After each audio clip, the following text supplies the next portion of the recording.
Wet. Ew. That's what I said. Just the fact you say it's wet. What I'm supposed to say is dry. Never that. Never that.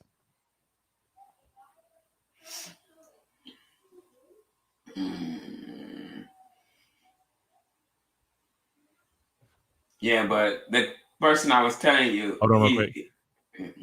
Hold on. So you rude. I want my stomach muscles to grow.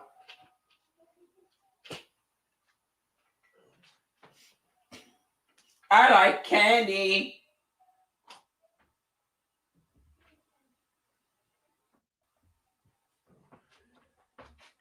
Why is that on there?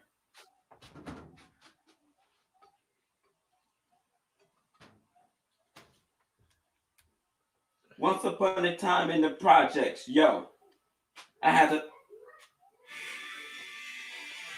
Boom, boom, boom, boom. Good morning, Aunt Christy. What you playing? Love making music for us. Who's Josh? What'd she say? It's the Josh, I see you, nephew. Who's Josh? Oh, I think my auntie said that. Yes. Oh, that's my nephew. Well, my niece. She made a transition. Yeah. It's Miracle. What's up, Miracle? What's up, Miracle?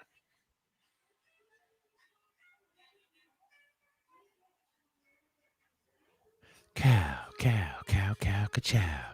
I didn't know Miracle be watching. I love you. Good morning, auntie. My auntie. My auntie like my sister. She ain't my auntie. She only 10 years younger than me. I said 10 years younger. What are you listening to? Cop. What is it? Oh, what is it? It's what? Why you can't hear it? Oh, because I got on the earphones. I'm thinking I'm what's in my ear. Oh, listen. I don't know that song. No one actually. Okay. Know it? All right, take it off. We can't. If we play it, then we can't. Okay. Mm-mm. You don't me. You just got. You like Rick James with a haircut. I don't understand what that means. Good morning. We already started the stream. We already started the stream. Oh, my stomach bubbling. I ate 4 burgers yesterday from In-N-Out. No, you didn't. I really? Did too, in Jesus' name. Why 4? Like regular size burgers? Well, let me break it down. I didn't mean break to. Break it down. Okay, so you said he ate 4 burgers from In-N-Out. You ain't gonna break me while I'm trying to explain to you. That's your 4th time. Next time I'm gonna come through the camera, okay? Do what you got to do and give you a hug on your neck. I like necks. But so anyway, so I ordered yesterday, and so I text the wife and I said, "Hey, do you have anything for dinner tonight?" And she said, well, she didn't respond yet because I texted her. So I said, let me just order. So I ordered her a grilled cheese because that's like veggie, right? No, that's vegan, I think, or whatever. It's veggie. I don't know. It's veggie. Veggie, yeah. Okay. And then I ordered a veggie sandwich for me. That's no cheese, right? Because I'm trying to get rid of the meat and the cheese out of my system. I'm trying to change my life a little bit right now because I'm getting a little thick in the middle. You know what I'm talking about? But anyway, so then I got 7 a cheeseburger. And some way, somehow they gave me 4 burgers. So we came home, we ate, and Camille finally texted me, said that she's not gonna need food. She bought food, she got food that she's bringing home. So I'm like, cool. So me and 7 ate, and then 7 was still hungry, so I cut half of the burger. Then I ate half of that burger. And then I ate her burger. And then I kept it. Damn. But I didn't do it all back to back, right? So I ate that little time man 7 came home. And then you know how an hour later you'd be like, I'm hungry, you know? And then No. I ate the rest of that half a burger. And then nighttime came, she put 7 to bed. And I was like, I'm hungry again. What can I eat? And I ate the rest of the burger. And I was like, am I being greedy? Am I being obese right now? Yeah. Even how Chrissy said fat ass. Hey, it felt good. It felt so good. It felt so good. And then I told Camille last night, I said, Camille, is that weird that I can't wait till tomorrow to come so I can get 3 more? You go to bed early. Like, I want to eat. I wake up and it's still 9 and I'm like, damn. That's sad. But on some real talk, after this, I'm going to get me 2 more vegetarian burgers. That's right. I sure is. Wait a minute. From where? In-N-Out got veggie. They got veggie burgers. Well, you can order it like that. They call them veggie and it's just burgers. the toppings. It's just the toppings, the lettuce, the tomatoes, that's whack the as hell. onions. Have you ever had? It tastes good. It tastes I'm not saying good it like that. I'm not saying it don't. I'm not saying it don't. Well, have you ever had? It was whack. You said it was whack. It sounds whack. Have you ever had the Impossible from Fat Burger? It's real good. I had them That's all. the one. That's the one. To me, that beats it beats Burger King. It beats all the other chains. It smashes those. Can I don't say it unless you had this one. Cheesecake Factory had one. The waiter kept coming. I said, "You sure this ain't meat?" It was so good, but it's heavy. You're gonna pay $20 for it. You know what I'm talking about? Oh, did they give you fries with it? Maybe a pickle? No, you got fries on the side, baby. Oh, fries on the side. Fries on the side. Damn, fries $20. On the side. $20 for a burger. $20 for a burger. 20, I mean, yes, Aunt Chrissy, you can buy it and cook it at home, but you know what I'm saying? Sometimes you got to go to the other places to have them finesse it just right. Yeah, they know how to finesse. It's something about finessing, you know? Yeah, they be finessing it. Hey, Auntie. That's why Bruno Mars got that song. I called Nisi and she never returned my call because I was by her shoe store and I wanted to. Good morning, Miss KK. Good morning, KK. Yeah, now just good morning, Cheese. Good morning, Unique. How are you guys this morning, sirs? Well, good morning. Good morning, Aunt Christy. Good morning. I love my auntie. She support, don't she? She be there bright and early. I love her. I love my aunties. I swear before God, anybody mess with us, it's gonna be damage. It's gonna be reparations. I don't know where that came from. It just sounded like something a slave would have said. I don't know. We got about 2 minutes. We'll drop the intro. If you're in the room, let us know. Give us a holler if you're in the room. Let us know you're in here. Look at me. I want to. This should be called the Unique and Quay show. I mean, he's trying to think of something to say. Don't be rude. I'm just gonna say you're right. yeah, you're right. It's gonna be called Unique and Them. Yeah. Because you don't listen to nobody. I listen to everybody if they got something important to say. If you just talking, then What'd she say? Cheese toast. DJ Hams is here, but he's just lurking. What up, DJ Hams? On the lurk. Hi, lurking Hams. and working. Hey, how you doing? Was Hams at on our thing this week? Yes. Yeah, he was. Which one was he? The one that says DJ Hams. Oh, you being stupid. I'm asking you a question. I can tell him I met him because I don't remember which one was he. The white guy. It was a couple of white guys on there. Oh, was it? Yeah, it was. This was the only white guy. I must be seeing things. I thought it was 3 white guys on there. Nope. Because you look so white to me. DJ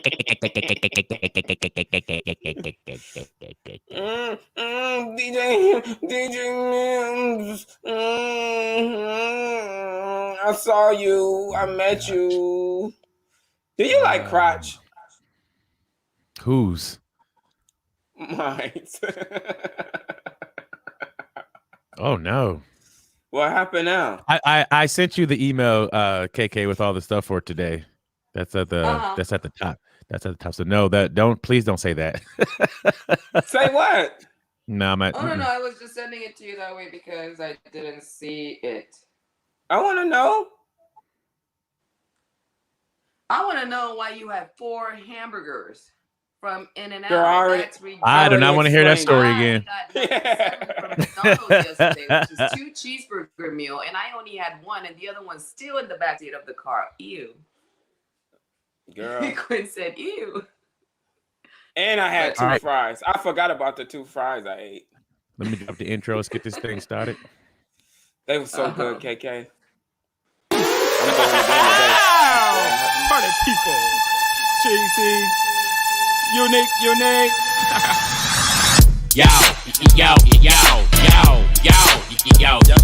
What's up?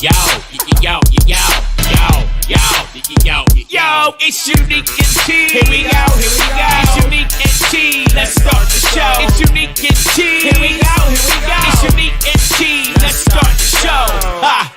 That was cool, right? Morning and welcome everybody to the Unique and Cheese Show. My name is DJ Unique. Cheesy Weezy. And KK here. Thank you guys so much for joining us. See, Aunt Chrissy's in the building. DJ Hams is in the building. What's up to DJ MJ Beast? That's my big bro for real. What's up? Good morning, everybody. Thank you so much for joining us. We got an amazing guest joining us at 10 a.m. So let's try to get as many of our stories out of the way before we bring in the legendary Mr. Victor Orlando. I would say, first of all, let's start with the shocking passing of Shock G. Shock G, the one that putting satins in your sheets. Panties. He was just you messed it up. At just 57 years, he was 57 years young. For those that don't know, he was a leader of Digital Underground. They formed in Oakland, California back in '87. It was Shock G, Chop Master J, Kenny K. They were a collective, including a revolving door of more than 36 other members, including like Tupac Shakur. So the rap legend was found dead Thursday in a hotel room in Tampa, according to his father. And I was like, imagine that, man. Like, imagine being a father and you have to report your son's passing. You know what I'm saying? No matter how old, it would still hurt to pass before your children. So, right, absolutely. Thoughts and prayers to his father, but no signs of trauma. And so I guess after they do the autopsy, they'll know what happened. But wow, rest in peace to Shock G. Rest in peace, my brother. Truly be missed, man. Humpty hump, Humpty hump. All around the world, the same song. Right. They were dope. I think I'm trying to remember what did I see that on when he was explaining why he did the whole Humpty Hump thing. You know what I'm saying? Like, yeah, it was a dope story behind it. He created that whole persona. It was amazing. So.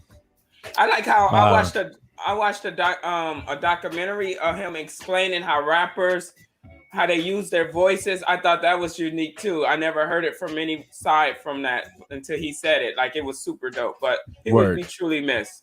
I think so too, and definitely put a stamp on the hip hop world, pop world. You know what I'm saying? Because they have four big songs, but Humpty Dance is a forever song. You know what I'm saying? Forever. It's a forever song. So to be able to make a forever song, round of applause for anybody that can make a forever song. So turn up, you know what I'm saying? Rest in peace, Shock G. Also, last Saturday, we lost Black Rob. He died Saturday in Atlanta. He had been hospitalized and suffered multiple health problems in recent years and unfortunately died of cardiac arrest last Saturday. So Curry, who was a label mate with him, said Diddy had planned to help Rob. Well, he had been helping Rob financially over the years, and he's going to pay for the rapper's funeral services and all that. So shout out to Diddy for taking care of that, and then rest in peace to Black Rob, man. Right. Take care of your body as much as you possibly can. You know what I'm saying? And don't eat 4 burgers in one day. Heck yeah, that just that sounds like the perfect recipe to be laid up in the hospital somewhere with clogged arteries and that'll suck. You be like, how Cheese died? He ate 4 burgers. I mean, it's pretty amazing. It's so young in their 50s, barely in their 50s. And then, like, the closer you get to it, the more you realize that that's not old. You know what I'm saying? I remember being young and making fun of my mama when she was in her 30s. You know what I'm saying? And now that I've passed my 30s, I'm like, ugh, that's not old at all. Yeah, me and Camille, our parents died in their 50s. Like my mom, I think, was 57, 58. Her mom's was like younger than me. She was 40, 46, I think. So, like, it's sad. That's young. That's super young to die, like in your 50s. You know, even in your 60s. You know, it really is. We also lost another musical legend, not in the hip hop world. Do you guys know the Bay City? Bay City. They had a song back in the day called Saturday Night. Yeah. So he passed away. He was just 65 years young. So if you don't know Bay City, you don't know Bay City. They were a Scottish pop group. They landed three songs in the top 10. Saturday Night, Money Honey, and another song called You Made Me Believe in Magic. He left the group. He left the group back in '78, but he would rejoin them every now and then to do like reunion shows and things like that. So, rest in peace to Lee McKeown. How would you pronounce this? It's McKeown, McKeown. He's not Asian. McKeown. Keown. Okay. Turn up. So rest in peace. 65, also very young. Crazy. So, hey, take care of your bodies, ladies and gentlemen. Please take care of your bodies. So I guess the story seemed like of this week is the whole Kaya Bryant story out in Ohio, the young lady that was killed by the police officer there when she was having the battle with if there were other adopted children. This was at a foster home.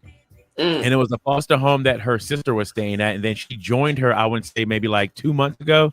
She joined that family at that foster home. And from what I read, the lady running the place had foster children before. And I don't know what was happening at the house while everybody was there.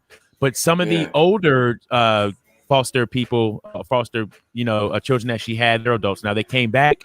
And they were explaining to Micaiah and maybe her sister of how that lady likes to have a nice house. This argument started over cleaning the house.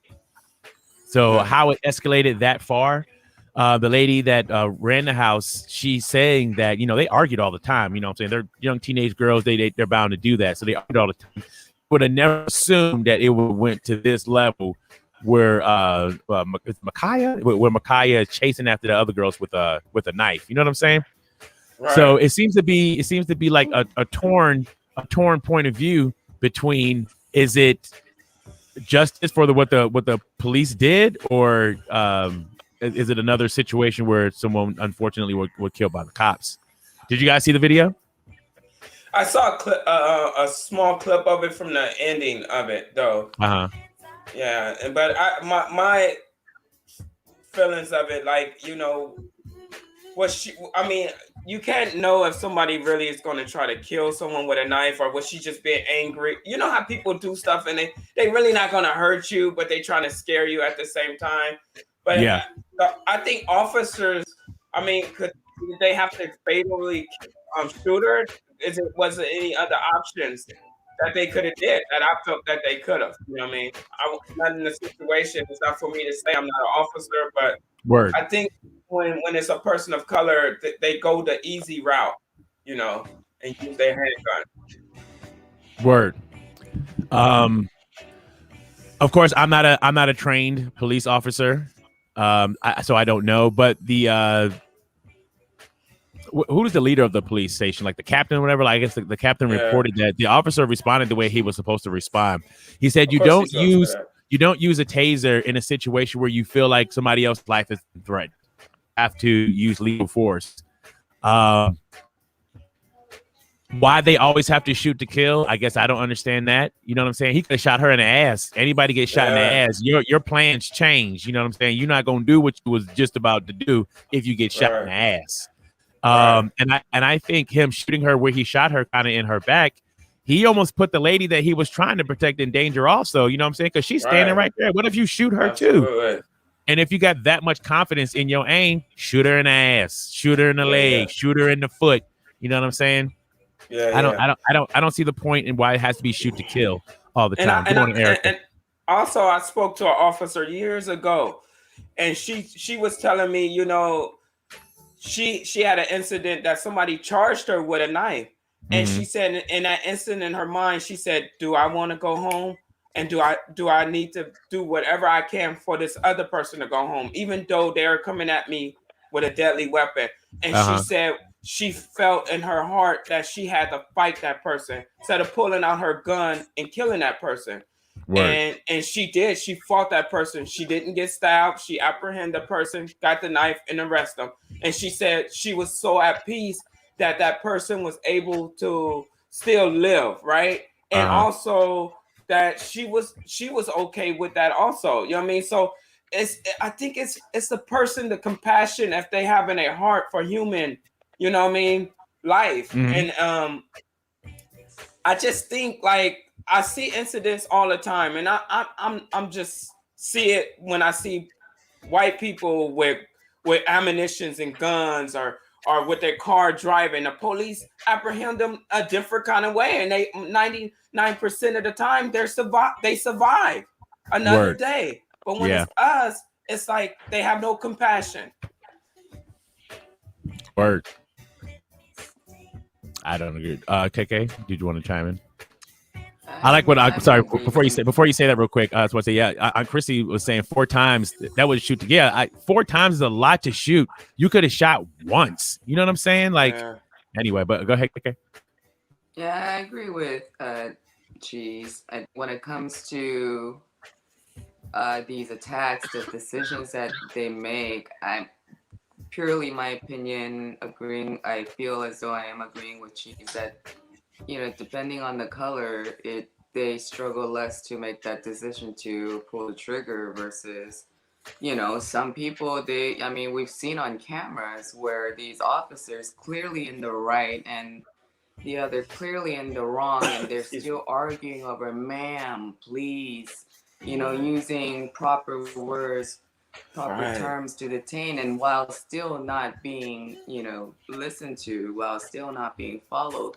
They go through drastic situations with other people, and they go through different type of drastic situations with other people. And I think that's really sad that your decision can be made just by that person's appearance, the color. It sucks. Yeah, it sucks.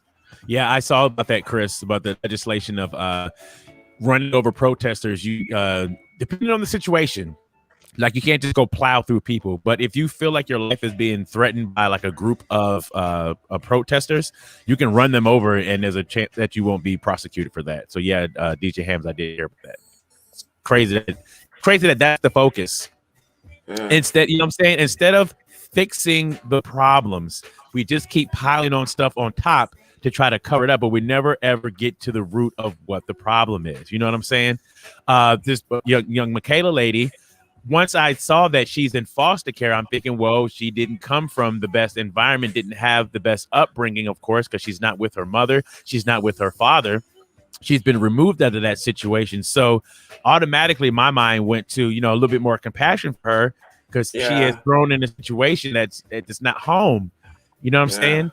I can't see my daughters acting out in this kind of way because they grew up with both their parents in the house, and you know what I'm saying, our environment is not like that.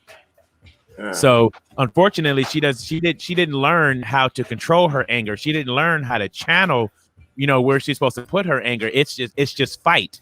I have to fight. You know what I'm saying? So it just sucks. And that's to me, that is the problem. And I think a lot of these issues can be changed if we start young on how to train humans on how to handle their emotions.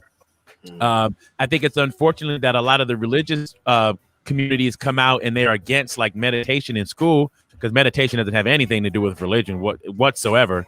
And I really think if they implemented stuff like that in school, then you would teach these kids at a young age handle themselves.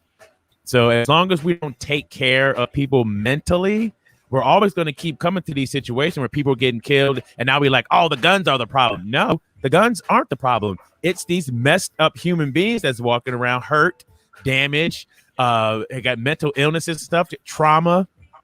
People, it's millions of people, you know what I'm saying, that you see every day. That's who's walking around. That's who's doing all these things. So until they learn how to handle that, it's going to continue. Good morning, Dre. Yes, that's like going deep, way deeper into, I guess, the solution.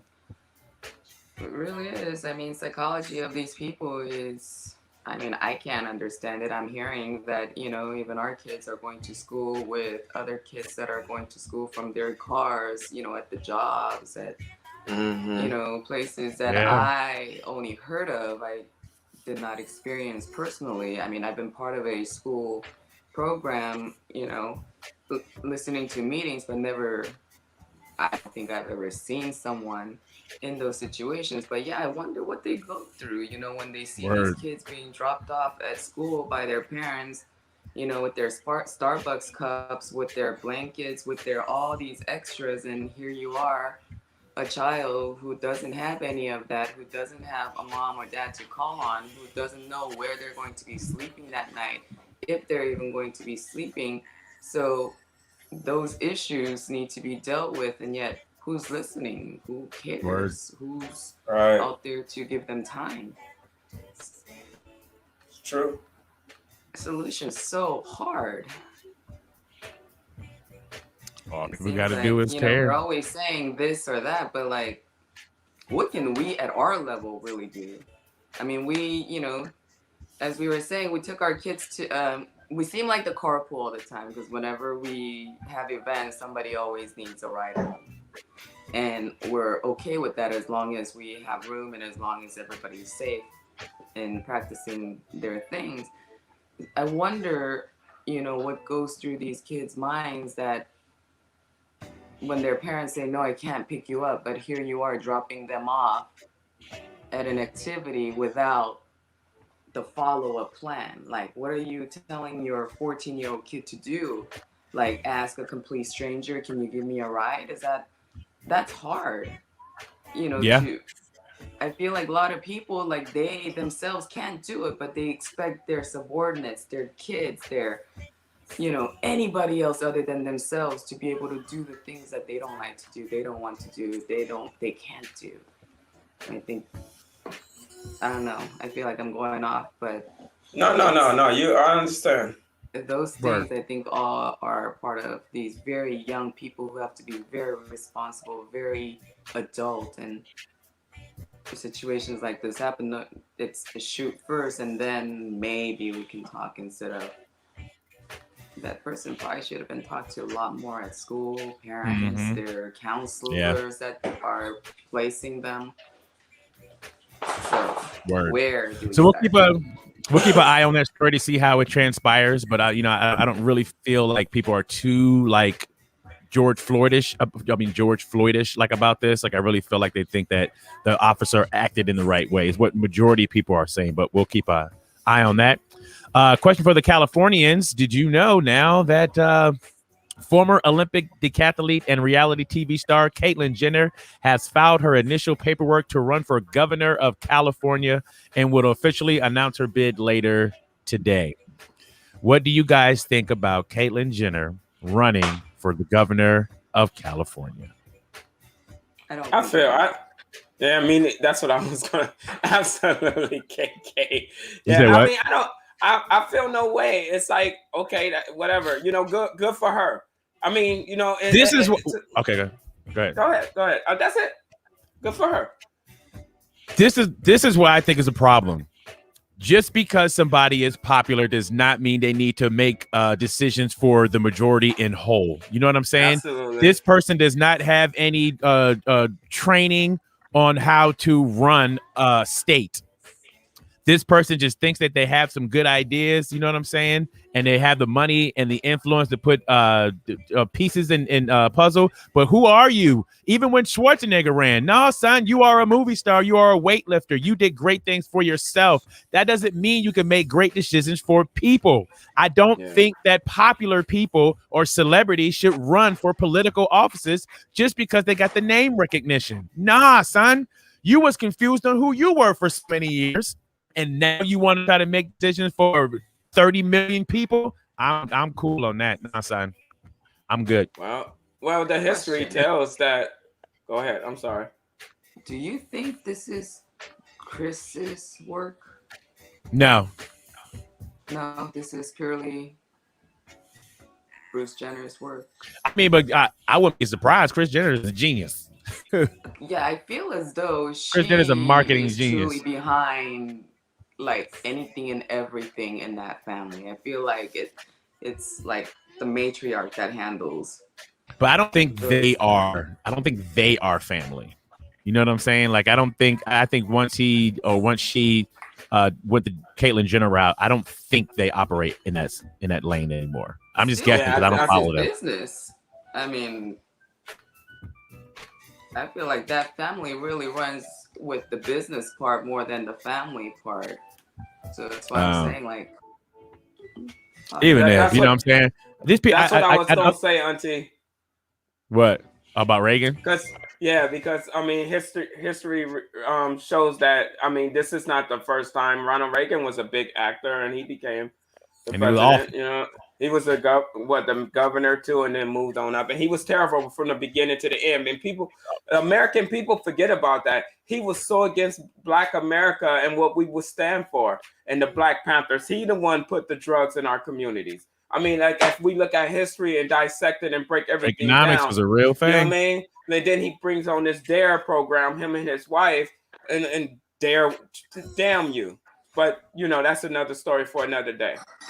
Yeah, DJ Hams. The only exception that I know of is Jesse the Body Ventura. I think he was one of the ones that was popular before he ran, but that dude was about his business, and I wish that he would have had the backing to pull off something like run for president, because he was. How do you not know that Jenner don't have the same attention? So we can't I hope so. I hope so. I would think so. You know.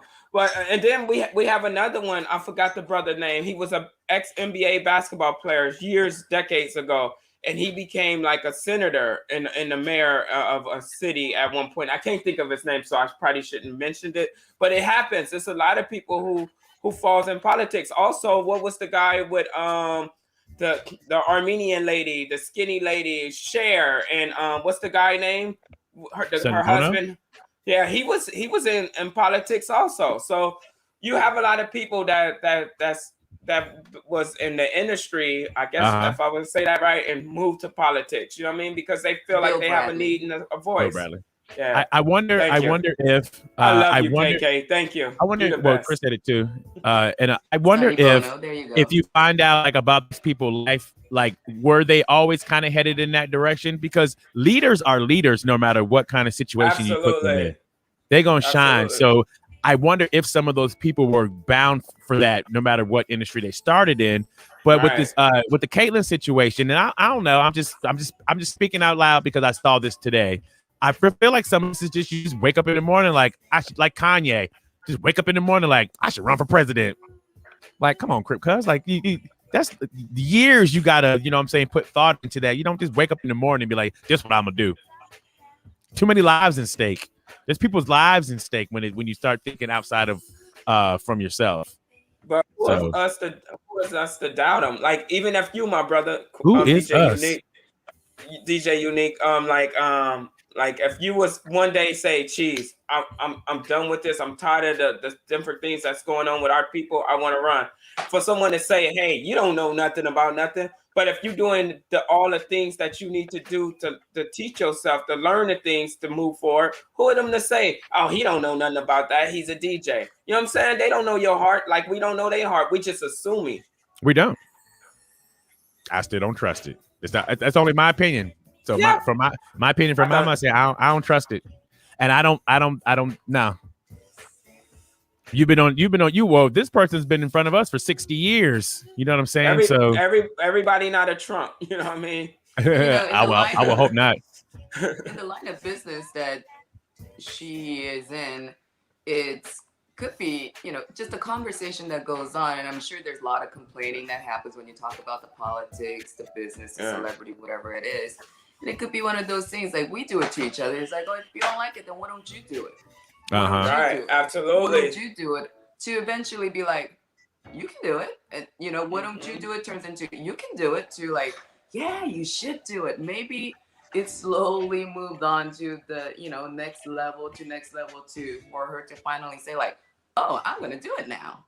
Word. Another thing that another thing I'm biased on also is I don't think wealthy people can speak on behalf of poor people. I think they're far removed. I don't think Caitlyn Jenner has been poor for a very long time. So you're not going to understand the language of people that's going to need help. You're only coming from your wealthy point of view.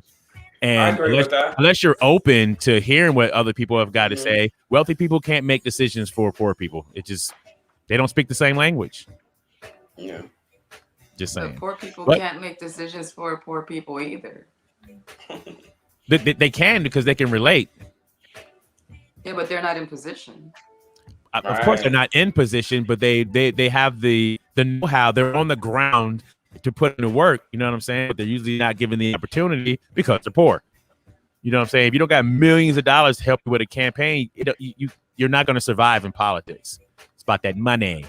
That's why these communities have to come together and put our money into the candidate that we want, instead of having candidates that just show up and be like, hey, support me. I'm down for the cause.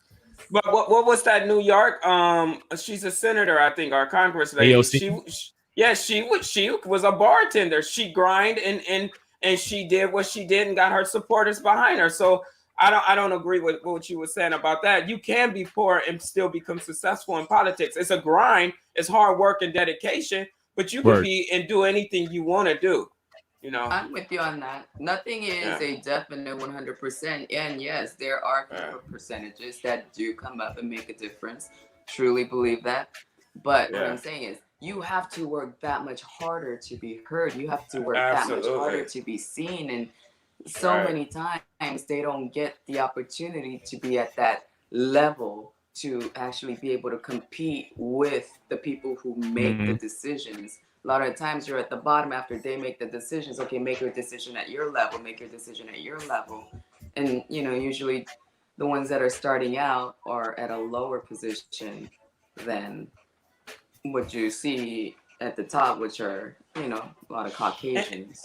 And it seems like a lot of people are scared to say she kind of cute too. Like, I don't know. I'm sorry. Well, you can't. Well, you can't compliment women anymore. Oh, they shut all that down. You can't say somebody looks nice, or they shut all that down. That sucks. So it does suck. What society we living in? Because I tell you, you look good in a minute. You can't. You know what I'm saying? Yeah. I'm gonna be in trouble. You would. So she is a she. That is not a they situation. Huh? I'm sorry. So Caitlyn Jenner is a she. Not is a she. A they. She's a she. She's a she. But I've had issues with the pronouns even before there were, this new thing that came about. So I'm in deep. Hey, Dava. Hey, LaShawn. Yeah, I have a friend that's going through a transformation also, and she's I can't even say she. Her word would be they. But they is not sensitive about me getting it confused. Sometimes when I talk today on the phone and I be like, girl, she ain't tripping. It'd be more me. And then when I kind of put it up in the forefront, they go, hey, don't worry about that. Because they changed their name. I'm like, it's too much. It's too much. But I understand, because I love that person. You want to be considerate and absolutely. Yeah. I think that is so awesome of you. And I think because you are being considerate and because you are caring and because you consider that person, that they know you mean well, but you still have not gotten to that point. And we have friends like that too, and they're very appreciative that I ask. Absolutely. Instead of assume. And I was straight out telling them, like, I don't know, so I will ask you. So I think that's very cool that you do that. And as long as we are trying, we are making our efforts, and they do the same, it's a happy world. I think what we should Aunt Christy, you look beautiful, Aunt Christy. Turn up. I think what we should do, you guys, one day we interview like people that making their transformation, like my niece, Miracle, and my friend Soren. And we have them on the panel on one day, and we really do it, and so we can dissect it and bring light to it. Yeah, absolutely. What I did with Soren and they said absolutely. Let's set up a date. Okay, that's awesome. Yeah. And we have experienced a few friends that go through those transfers. The sweetest, most awesome, the nicest people we have ever met. Truly, I mean, very they are a beautiful family. Very beautiful family. Yeah. Wonderful. Turn up. Okay, I got a question though. Let's see how much can your child piss you off? Because I want to know what this child did. All right. So this came out of Kentucky. This happened with his mom and her son, and the police are saying the charges were so horrifying that a judge doubled Caitlin Higgins. That's the name of the mom, is Caitlin Higgins' bond amount on Thursday. The 28-year-old Louisville, Kentucky mom is accused of fatally shooting her 10-year-old son, Kion, and trying to cut out his tongue. So not only did she shoot him, she tried to cut his tongue out, and she had him like wrapped in some package or whatever. And so they found the poor boy's body in the trunk of the car. Seeing a picture of her made me be like, okay, she has mental issues. Like there's something else going on. And the fact that while she was in the rain, she was crying to the judge. Like, so I don't even know. Like, he's like, I don't even know what my child's gonna know. Like, no one's gonna let me make any phone calls from jail, so my child's gonna get buried, and I don't even know where he's gonna get buried at, and all this stuff. I'm like, that's not your issue no more. That ain't your issue no more. Like, so I'm trying to figure out what possibly could your child say or do to you to make you shoot them, and not only shoot them because they must have been saying something because she tried to cut his tongue out his mouth. What could your son say to you? What could your child say to you to make you want to cut the tongue out their mouth? Okay. What up, DJ The Force? Yes. Like my son said something to me yesterday. I didn't want to shoot him, but I wouldn't mind cutting his tongue. What'd he say? Children's services don't come knocking at my door. It was a thought, So, but they say everything you think becomes, right? Like everything, so. But on me, I could never, But sometimes my son, he be slick at his tongue, dude. I be like, for real, dude. Well, look who he around. Don't do that. Don't you judge. Don't you do that. I'm not judging if it's true. Don't do that. Let me tell my story. Now you making me the victim. I'm the victim. Come on, brother. Come on, man. Are you serious? I'm telling you my issues. You should be like, hey, Cheese, let me help you. What did he say? What did he say, Cheese? You pointing. Look who you around. Come on, cuz. For real. What did he say? That's probably something you would say. What did he say? I don't remember. Have your kid ever say something you wanted to punch him? Say or do not really, because words don't really hurt me like that. You know what I'm saying? But they don't say hurtful things.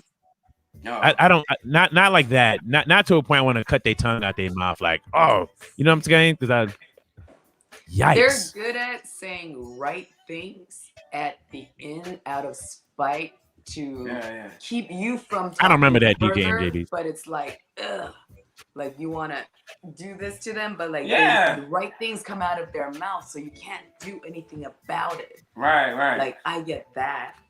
Like, I'm in the middle of it, but something comes back, and I'm like, I don't know what to do with. Like that was a good comeback. Yeah, you have to concede. You have to like back up. We're in that position with teenagers, because like I said, they're not aggressive people. They're not, about fighting and stuff.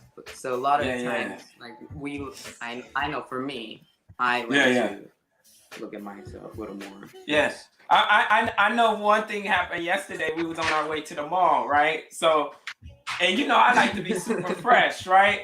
And my son, he had on a sweater like me with a t-shirt under it, but he put his sweater like he tried to bring it all the way down like this, right? And that's how he wear his. So I was like, hey, dude, wear your sweater like me. Be super cool. And he made a statement that was super dope. He said, well, Dad, why what I like is not super cool. To me, this can be super cool. This is who I am. This is what makes me comfortable. This is an 8-year-old. And I was That's like, adorable. I looked at him and I said, absolutely. You're right. That is super cool. But I still did his sweatshirt. Do you see what MJB says? He said he wanted to kick his son out the window for using highlighter on his Xbox. I saw that too. I also saw Chrissy said her daughter pissed her off. She said she never wanted to cut her tongue out, but I half punched her lights out. Wait, did she admit that she did that? Come on. Hey, and what's this about your mom throwing a hammer at you? I don't remember that, Mark.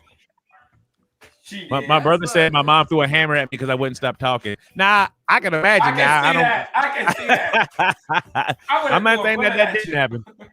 I would have threw a bullet at you and say next time it was gonna come from a gun. Well, speaking of throwing bullets, a member of Pretty Ricky, Baby Blue, he's in critical condition after a shooting at a bowling alley. He was with a friend of his and they were robbed in South Florida on Monday night.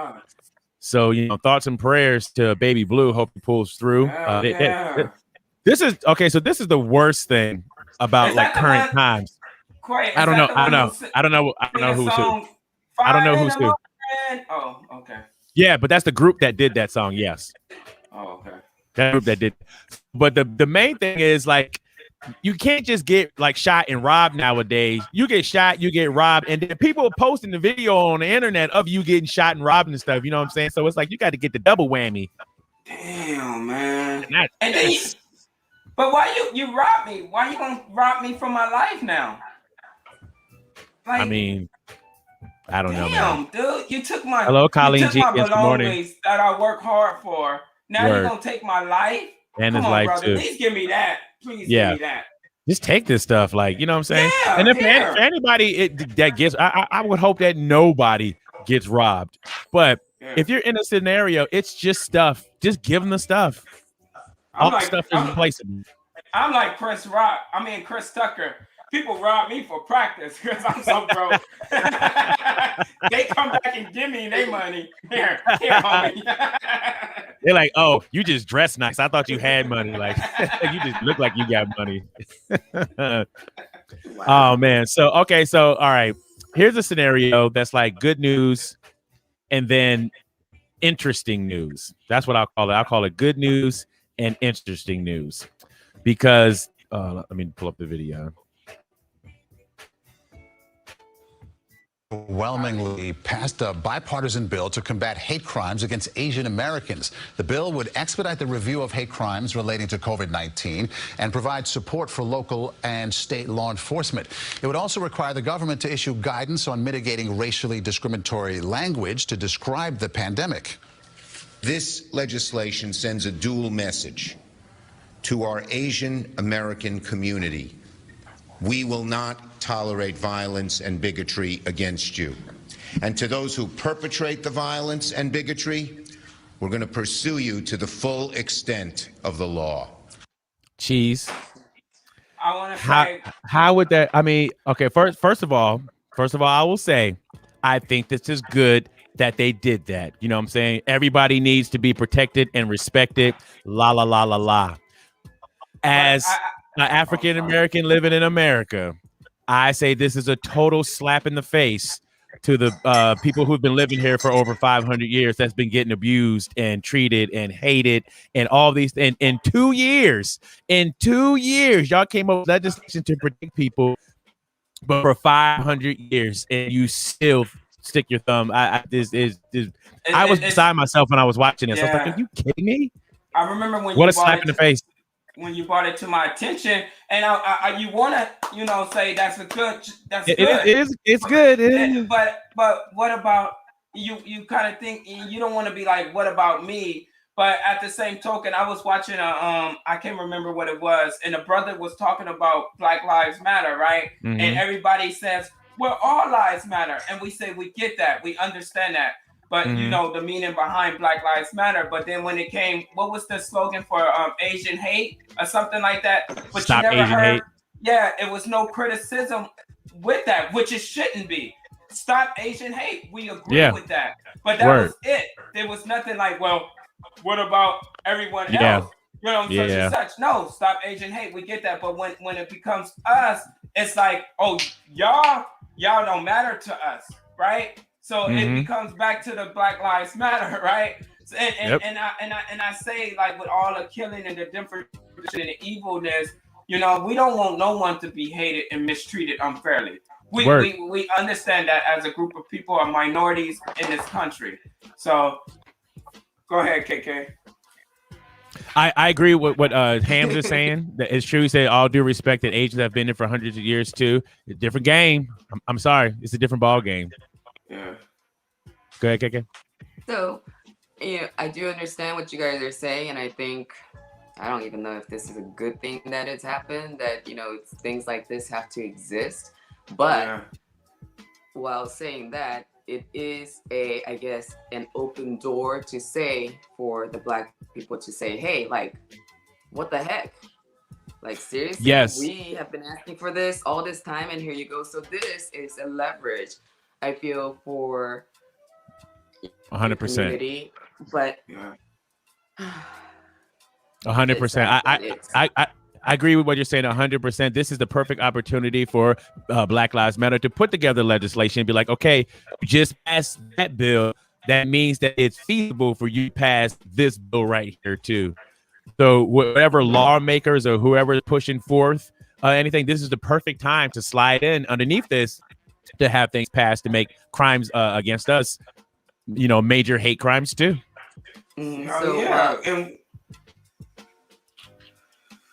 Also, at the same time, while saying that, James, say what you were going to say, because the bird just flew by. And I apologize. I'm not going to say nothing. I don't want to use the word disgusted because, disappointed. I think you're disappointed. My wife is Asian. My boy's wife. Like, it's just like, come on, you guys. Come on, for real. For real. I want them to go back a little and to say, like, okay, so you were able to, like you said, get this bill passed in 2 years. Might want to go back and say, like, so what exactly did they do that we didn't do? You might want to also utilize this opportunity, pick at, like, why did you listen to us, but you're listening to this? There is no difference. Or if there is a difference, understand that, oh, okay, we didn't do that. Oh, okay, we did do that.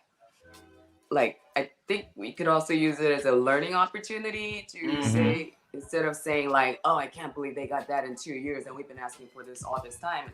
Like, okay, so what did we miss from all this thing? Like, they got it going, so clearly they have it right. Can we see what you did? Or who are you talking to? Who do you know? Where do I need to go? All right. You know what's crazy? From what I've read, and I need to do more research, but from what I've read, the Asians didn't even come up with this. I bet you they didn't. The states, that's how it works. United States did.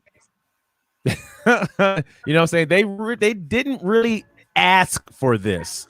Just like they didn't ask for like the 50 million that's being pumped in their communities to help small businesses. Like, they didn't ask for that stuff. They're being given this stuff. So let me put bigger slap in the face.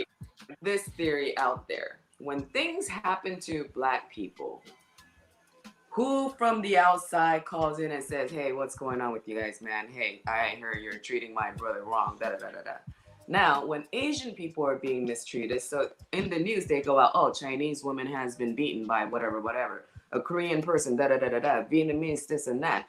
So maybe the government is getting calls from other government leaders being pressured that way, that people inside doesn't have to say it, because people from the outside, the leaders, are calling their connects to say, hey, so it's not safe for my people to go to your country, then we're just going to have to stop that. Money.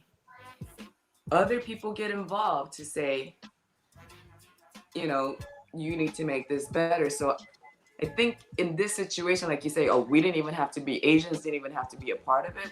Maybe the inside wasn't part of it. Maybe it was being worked from Chinese leaders. Maybe it was being worked from Korean leaders, Japanese leaders, Indian leaders. They're saying, hey, make this place a safe place for us, or we're not going to do business with you. Or maybe they just don't care about black people. I'm gonna go with that one too. Yeah, I think they don't give that. Like, so what? So what? This is happening to us every day. Every day I walk out my house, I'm being mistreated as a black man since I was a kid. Since I can be aware that I'm being mistreated. You know what I'm saying? At a young age, walking down the street in my community, going to my friend's house, and a 9mm comes to my head, and they pump it like this in my head and mistreat me. They don't care. They don't give a fuck. Excuse my French. They don't care about us. And it's to the point, like, I'm so, like DJ Unique was saying, I'm so tired of begging.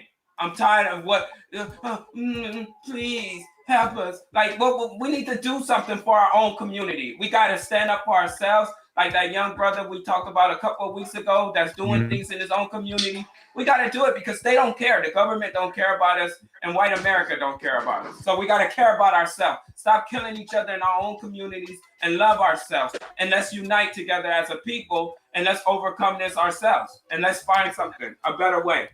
Cheese for governor. The example that I had earlier, that's where I was getting at, is that nobody seems to care. It's like nobody's making that call to the big man. What's unfortunate is that nobody's being honest with where black Americans come from. You know what I'm saying? Because we can't point to a country that we're from.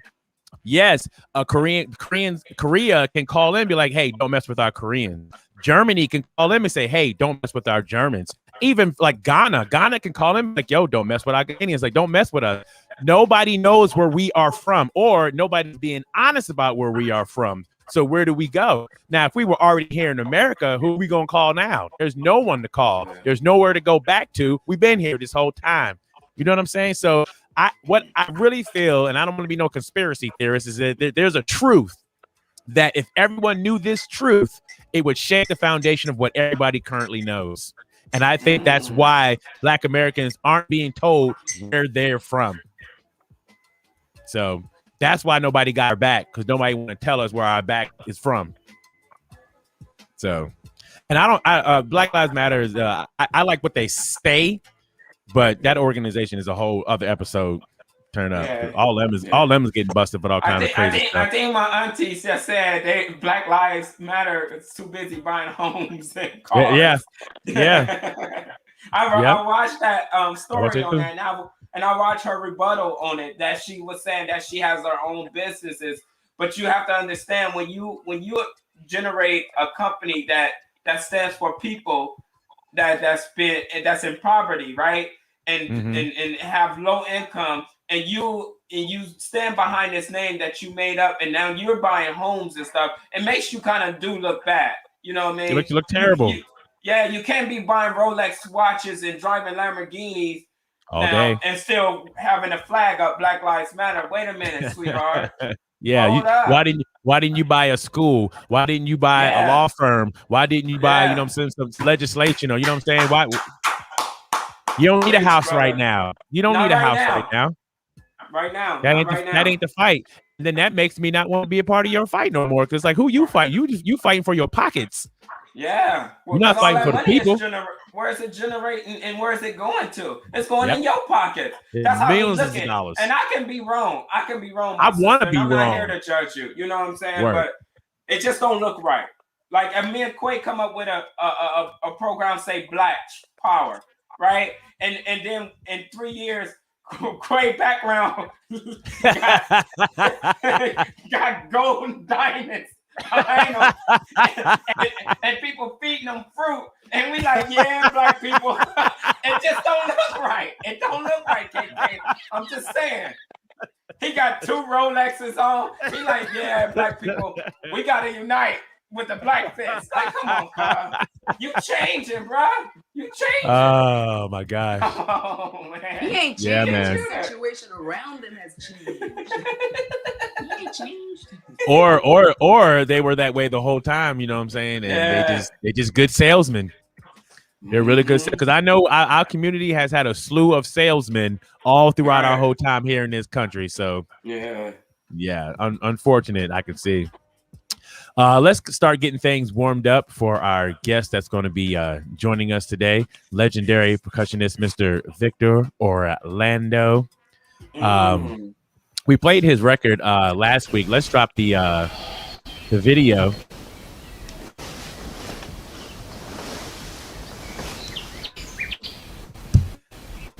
Gotta fix that. What's wrong with it? It's like pouring like this, and it's not clear. Wow. I mean, it's working for me. It's different for me because I only see like the fresh feed that's coming out of the.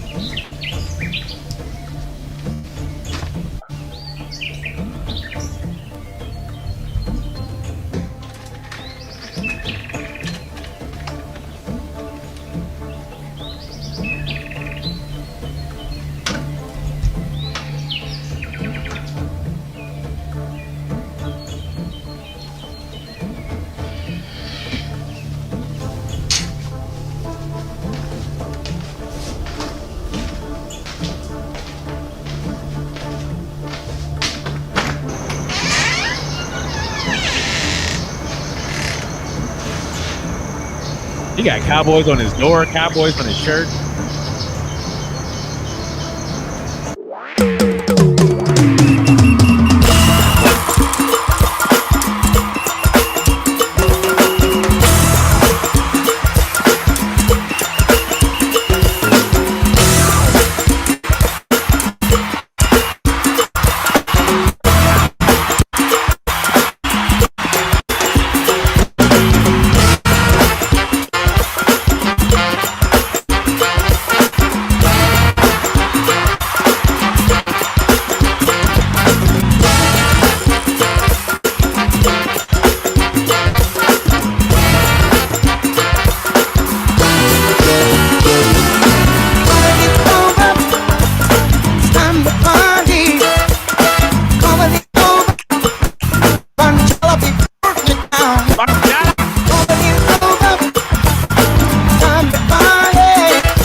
Turn it up. COVID is over.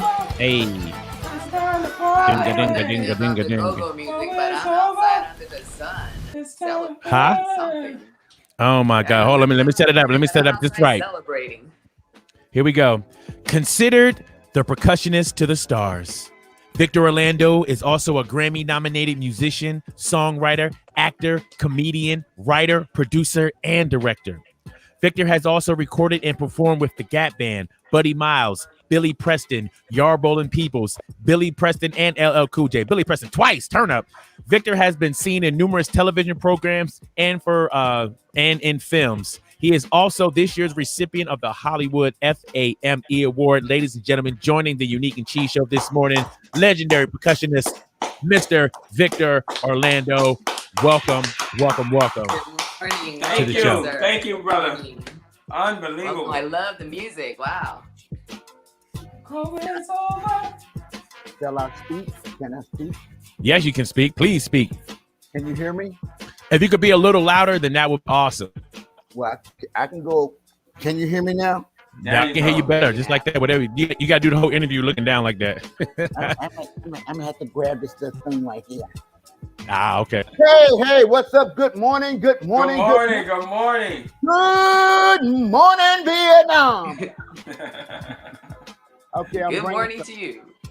I'm bringing too much sunshine to the show. I'll tone it down. Please don't tone it down. We need it. We need it, my brother. How you guys doing? Hey, I love the first hour.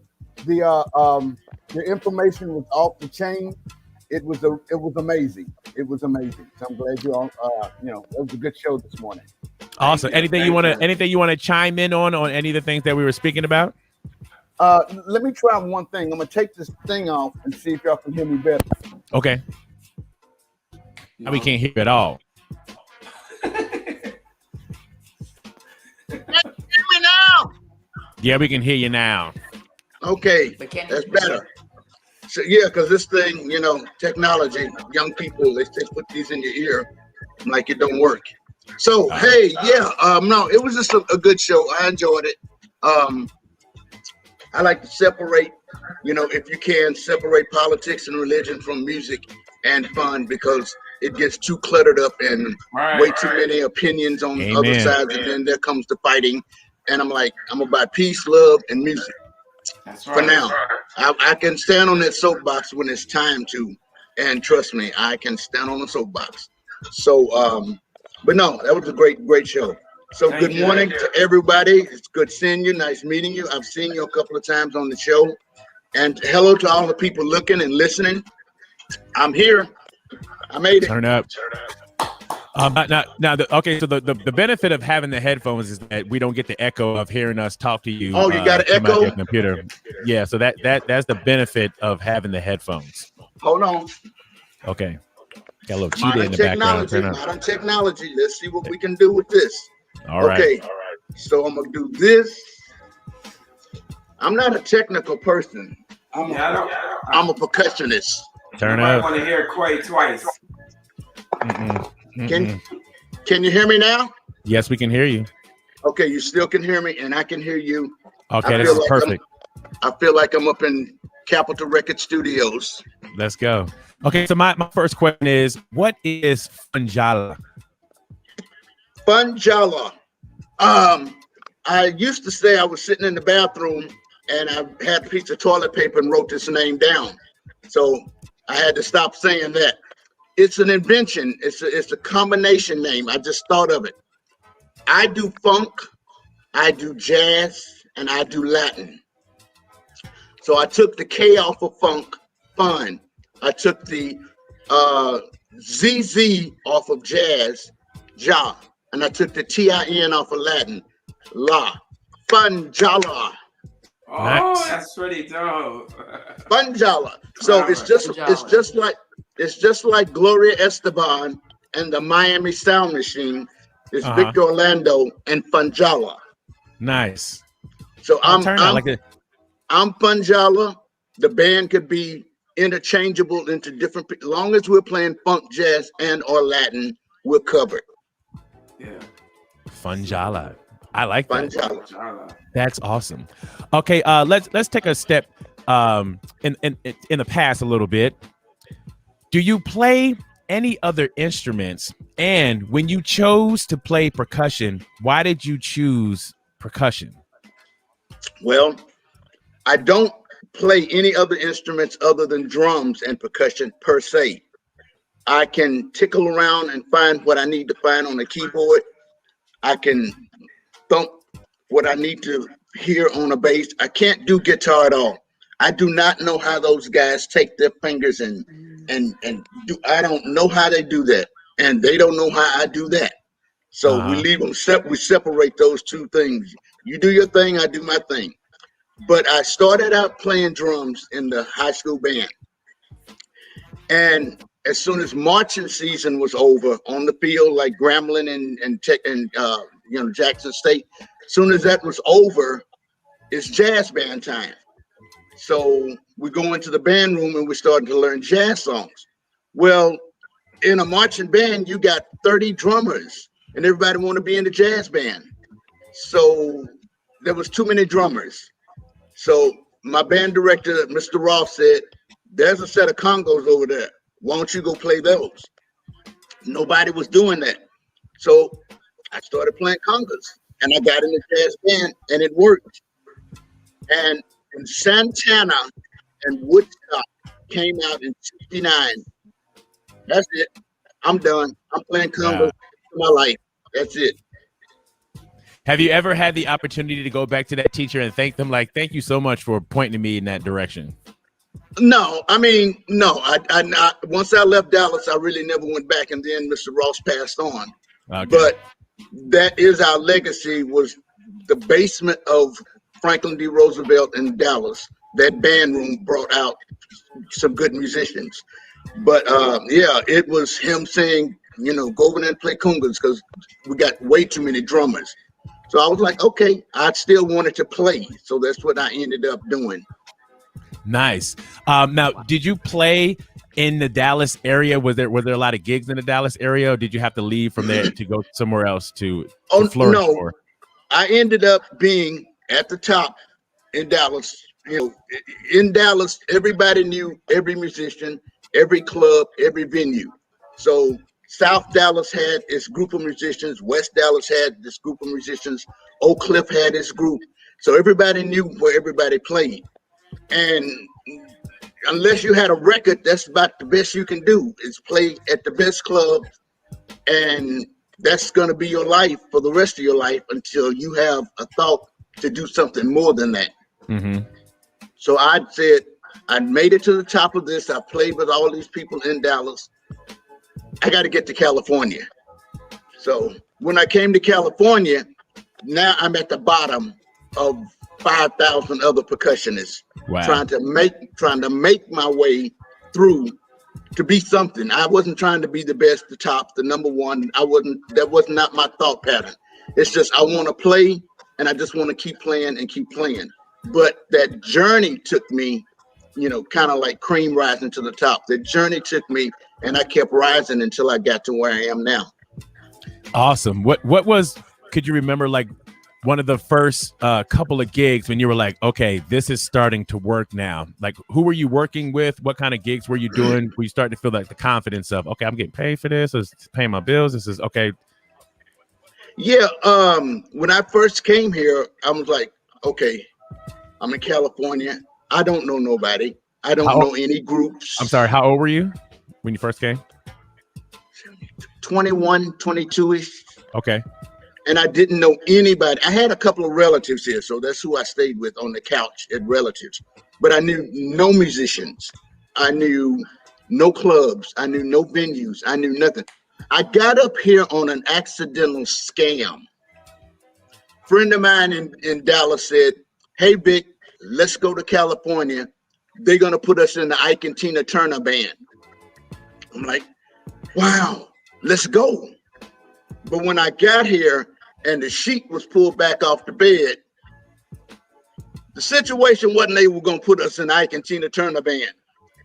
I got it from the guy that said this. He said, I told Danny, hey, man, if y'all ever make it up to L.A., come by and holler at us.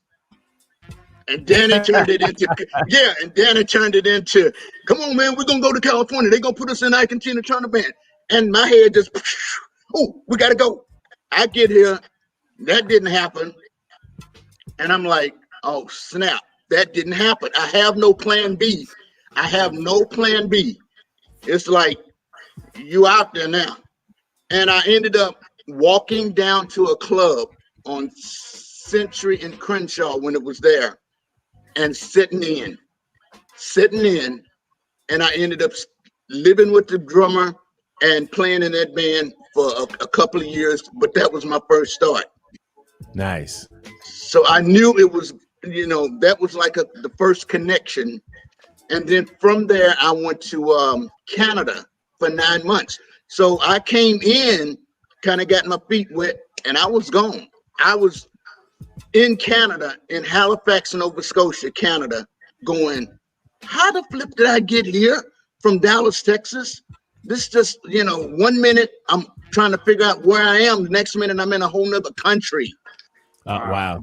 That tripped me out, but it was the coolest thing and the best thing ever happened. I ended up going to Canada for 9 months.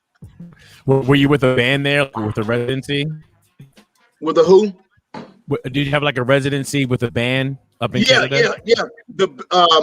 I kept kind of going from club to club, sitting in so people could see that I could play and finding people and networking. And I went up to it was called the Sold Out in Hollywood on Sunset Boulevard at the time.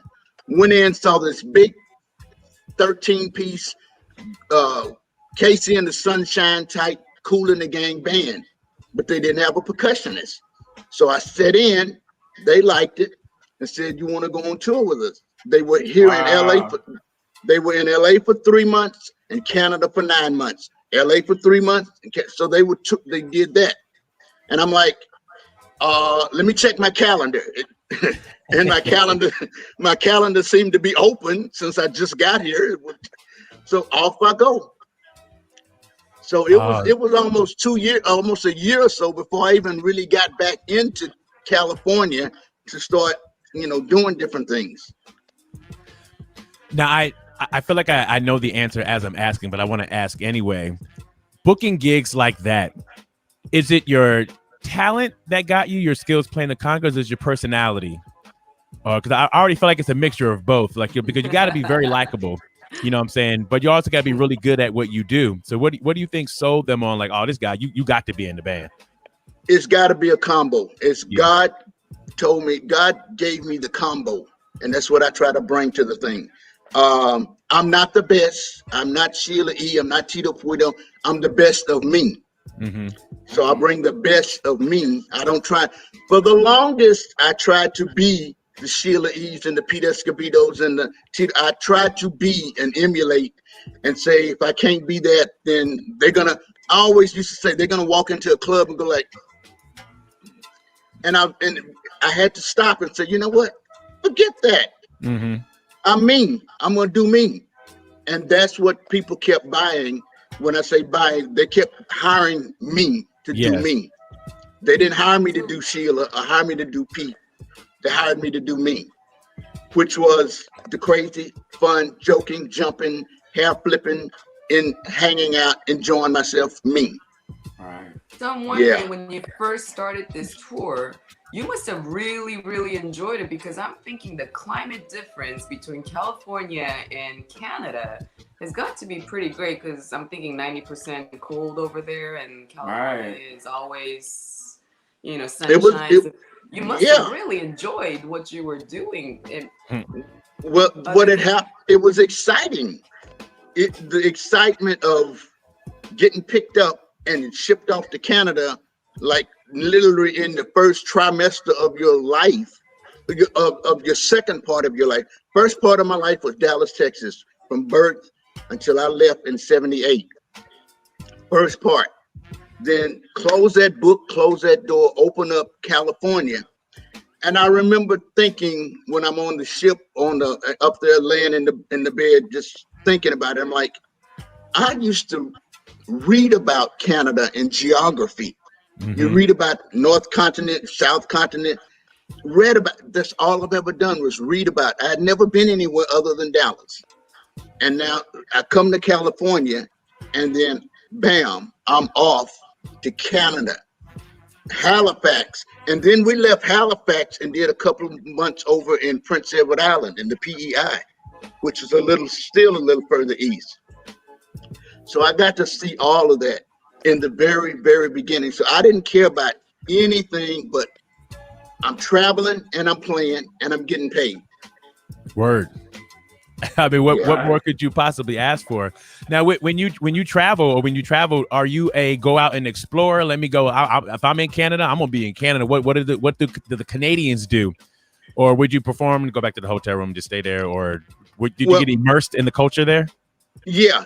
We had a band house, so that's where everybody in the band house. They had a band house with different roommates at that time too. But it's a giant band house because they stayed there every year. They'd be there for 9 months and then they'd come back to LA. So, but it was so funny. I never had this experience at all. You see the picture on the back of your wall, Q? Yes. They had pictures of me on women's bedrooms before I even got there. Wow. Some women had picked out the new guy. And I didn't know this. So I'm the new guy. So when I'm meeting all these ladies are taking me places. So yeah, I started experiencing the culture of Canada. We went deep fishing in the cove. The owner of the place we were playing at had his own lake, his own cove. Oh wow. So we took the boat out. That was another first. Deep sea fishing and cooking and eating what we caught. I'm used to going to the you buy, we fry. Right. And not you catch, you cook, you eat. Word. That was the first time. That was the first time I ever had baked salmon. First time we caught it, cleaned it, put it in the oven. That's the first time I ever had salmon without ketchup. Ew, wait a minute. I don't want to judge. I can't believe you put ketchup on salmon. What the salmon?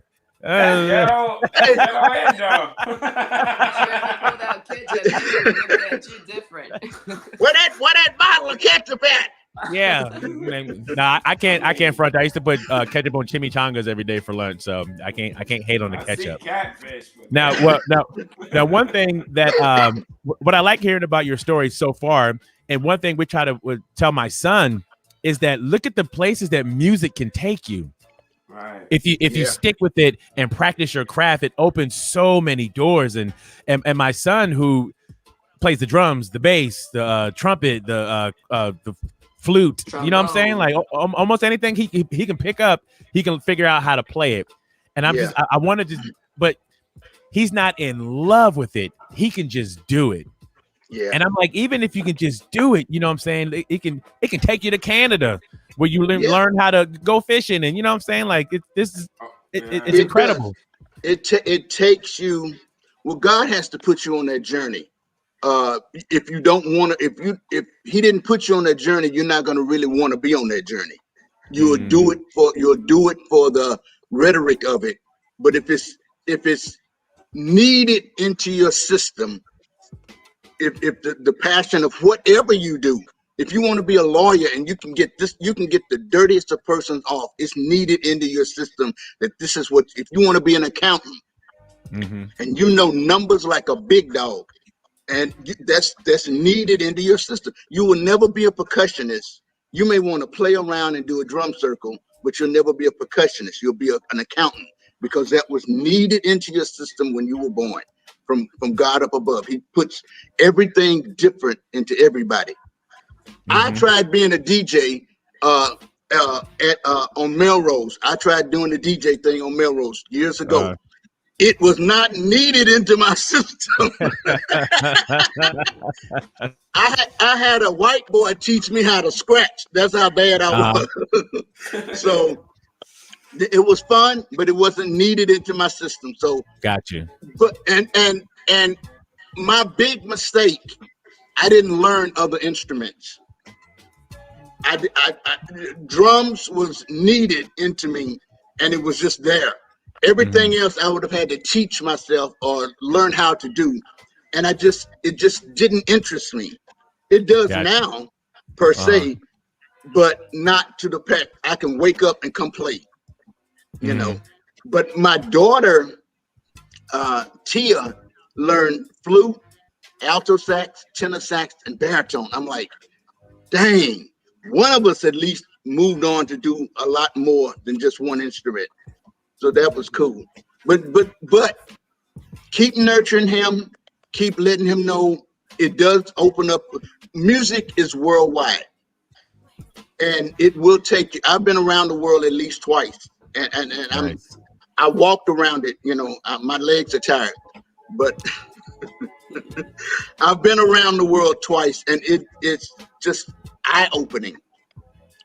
You think about sitting in classroom and reading geography, and then one day you're in these places. You cannot beat that. You can't beat that. Yes. Feel like you're about to ask a question, KK. Yeah, I was gonna say, did it really, like, was it something that you wanted to get into from a childhood, or did really the high school marching band introduce you to music, and here you were interested in, you know, percussions? Is that where you have found love for your dream that you currently are living? I don't know the exact. I just listened to the radio and always loved music. So I guess it was the Beatles coming over, blowing my mind. I mean, I love A to Z, every genre of music. I love all of it. So we listened to the white station that played pop back then. So I was introduced to a lot of different music in the mid 60s. And the Beatles coming over in 66, 62, 66, whenever it was they came.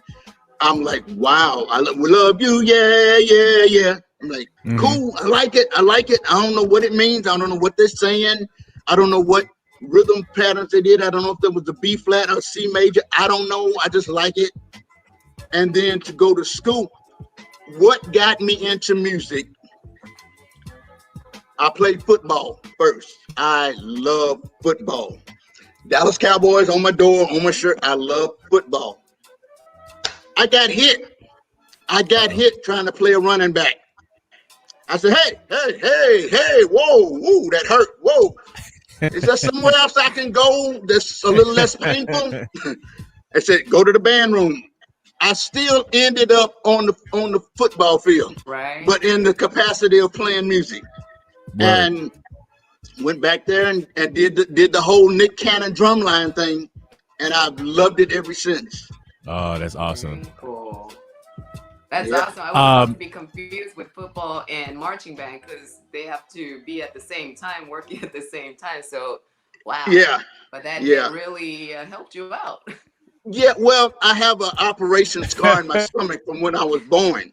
And stupidly mentally, I thought if I get hit in the stomach, the stitches are going to burst and my guts are going to fall out. That's a kid thinking, because I'm like in middle school playing football. So I'm thinking, if I get hit hard enough, it's going to open it up. And I'm like, you know what? I'm through with football. I love it, but I'm through with it because I didn't have that body for it or the heart for it. It wasn't into my system to get hit. Let's go back to background, sir. Huh? What is your background like? I'm just a country black boy from Puerto Rico. From Puerto Rico, okay, good. Victor Orlando, I'm seeing. Victor Orlando. Yeah. You say habla de españoles? No habla, no español either. No, none of the habla. No. I'm from Texas. I'm from Dallas. We didn't play that. You got a Puerto Rican heritage in there, and that's about all you gonna get. Word. Now, with Canada, you traveled, you toured with that band you said for a couple years. When did you start recording music? Well, then I came back to LA, and now I'm picking up. I'm still sitting in, and I'm picking up different friends along the way. And one of them turned me on to Buddy Miles, and I started hanging out with Buddy Miles. And who's Buddy Miles? Buddy Miles. Well, my mind is going through them changes. Yeah, like,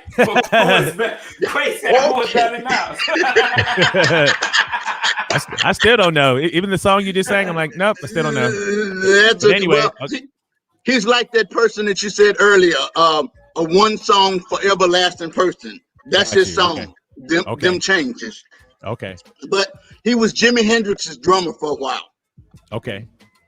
Okay. Wow. Jimi Hendrix, left hand guy. That Jimi Hendrix. Yeah. But I met him, and I was like, and hung out. I had to do a lot of hanging out in the scene in the beginning. Just hang out, just be there. Now you can't get me to go hang out at a party. It's like, no, I got to go to bed. It's time for me to go to bed. Wait, you put the time in. You already put the time in, so yeah. Yeah, so I do. God does put on me, hey, dude, you need to get up and go mingle. You ain't made it yet. So, there's other people to go and meet and see and do, because there's other places to go. So, yeah, I started meeting different people, and that's when I started kind of branching out.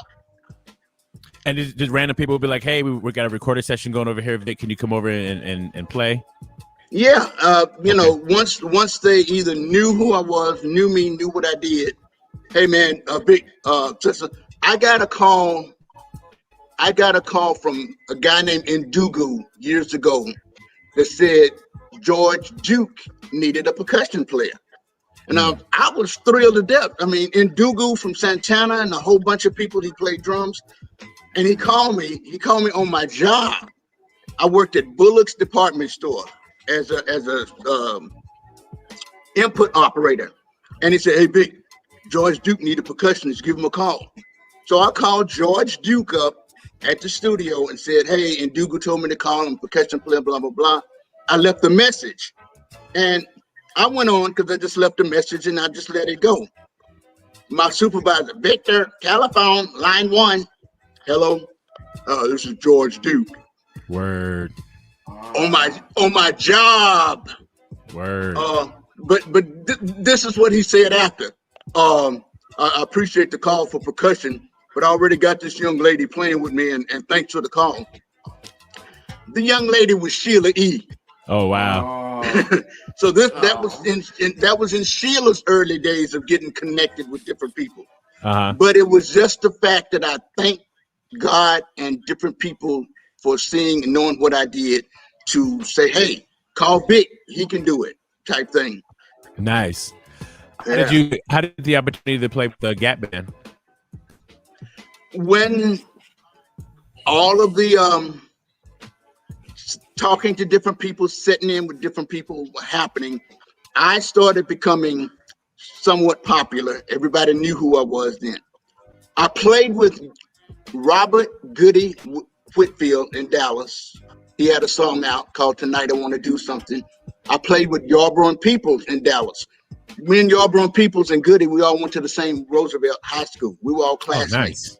Yeah, so we were already playing we were all playing in the bands that went this far in Dallas, and that was as far as it could go. Mm-hmm. But I came to LA and they were out here. They were already on the tour with the Gap Band. And once again, I got that phone call. Hey, Vic, we're getting ready to go back out on tour with Gap Band. You want to come with us? And I was like, yeah. So I ended up going out playing with Yarborough Peoples and Goody. And then I ended up playing with Yarborough Peoples, Goody, and Gap Band. Turn up. On the same concert. Yeah, so wow. That was fun for me. And so, flex on them a little bit. Tell them about Outstanding. You know what I'm saying? Because it's okay to flex on these people a little bit. They need to know. It's your life, yes. Yeah, when you hear the song Outstanding, I did the bongos on Outstanding, but I did it on the 12-inch. that, you know, back in the day, they'd put a song out, then they'd turn around and put a 12-inch out. Well, I did the 12-inch of it, and I put my little spin on the same bongo pattern from the original Outstanding. But that's the one that they used, the DJs used on the you know, that's when they hooked that up for about 2 minutes before they even went into the song. Yes, sir. Still do. So I used to have this big beef with the drummer that played the original one. He said I never did until he ended up saying I did. Somebody else did that bongos. It wasn't him. Yeah, it was me. So we finally, cooler heads finally dealt with that situation. I'm on the club version of Outstanding. Nice. Yeah. So any other productions that you played on that we would know about? Well, I'm on 6 of the 10 Gap Band albums. Gap Band had Gap 1 to Straight from the Heart, which was like Gap 10. So I'm on 6, 7, 8, 9, and 10. I'm on 5. I'm on 6, 7, 8, 9, and 10 playing percussion on those albums. Nice. Yarborough and Peoples albums I'm on. Goodies albums. A lot of Total Experience Record Company albums I'm on, because it was like I was one of the house percussionists at that studio. And there are other different albums that I'm out on different people. Awesome. Now, when did you go from I'm playing with people to let me start producing my own records? Whoa. That was something that people were telling me, and I wasn't hearing it. I'm just saying to myself, you play percussion, do that. And people was like, no, I like what you just did, blah, blah, blah, blah, blah. And I'm like, oh, wow. So then they started calling me an artist. And I'm like, no, I'm not an artist. I didn't know. You're a producer. No, I'm just a producer. It took me a long time to understand. Then God put it in my head. I gave you percussion, but you have turned that whole thing up. Now you're creative. You're writing, you're producing, and you're putting out stuff that people like. And I'm like, okay. And then my CD, how I put it is, I'm laying in the bed at night trying to get some sleep, head on the pillow, and I start tapping the side of my pillow, a drum beat to whatever's going on in my head. And then I got to get up and write it down or tape it in a tape so I won't forget it. When I finished, I had a Grammy-nominated CD.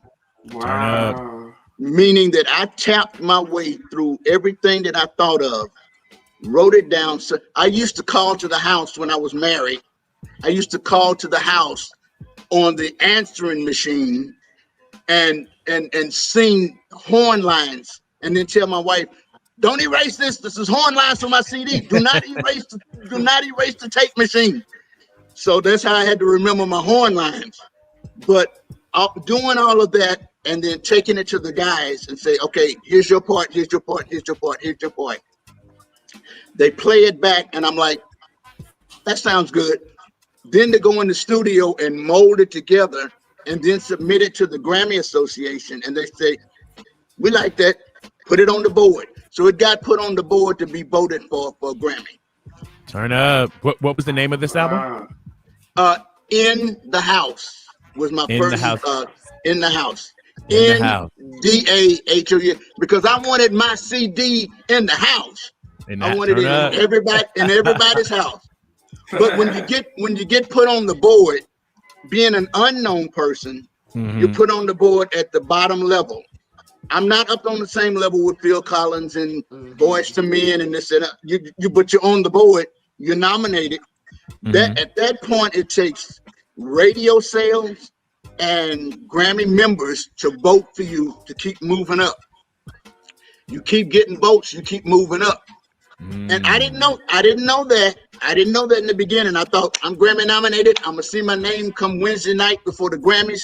So I'm sitting there watching TV, and they name best R&B song. They name all the people. Boyz II Men. They ain't had a hit out in quite a while. How'd they get an R&B nomination?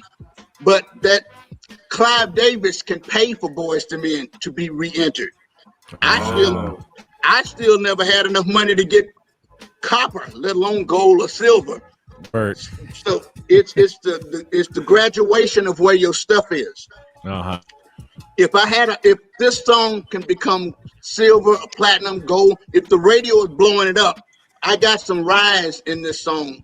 Come Grammy time, the next time when it's coming. Oh, I know that dude. I know that song, and then more people will vote for me. Gotcha. And then I'll be on TV.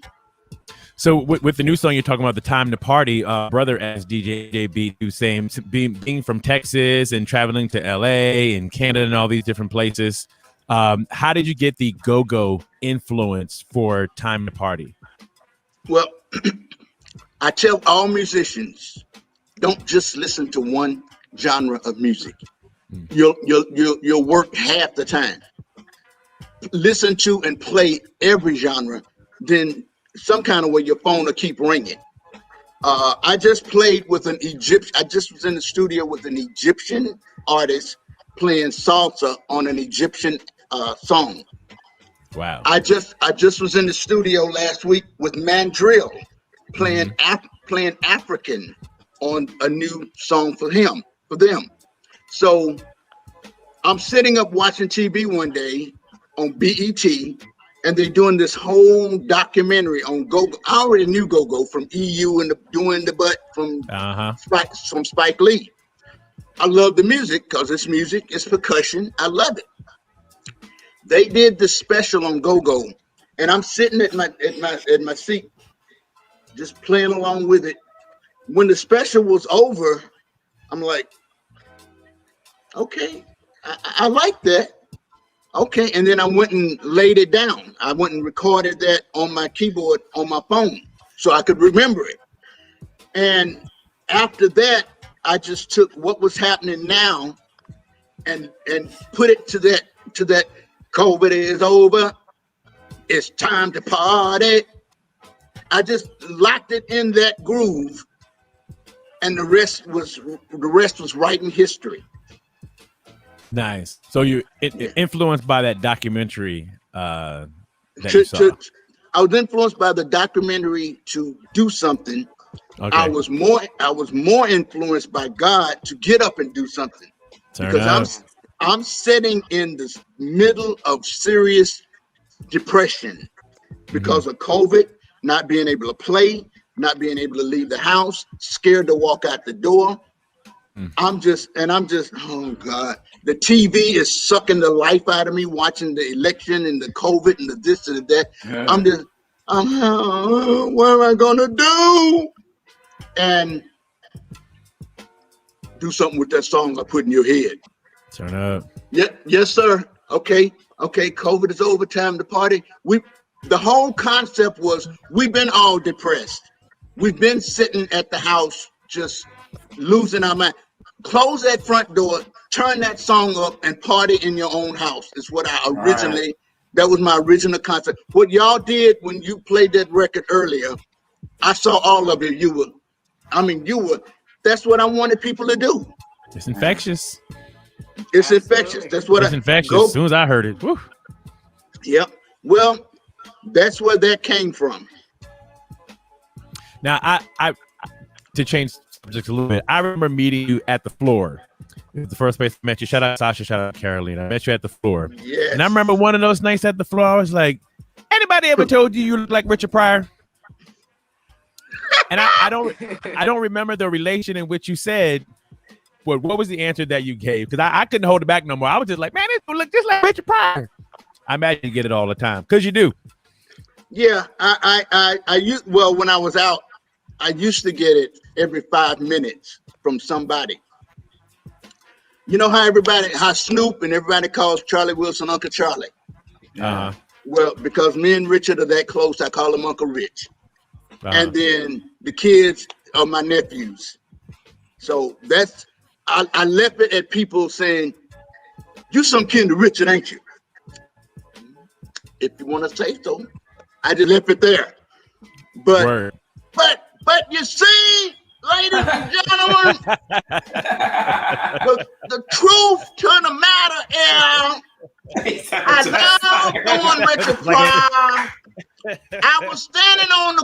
one day, you know, it was kind of hot outside.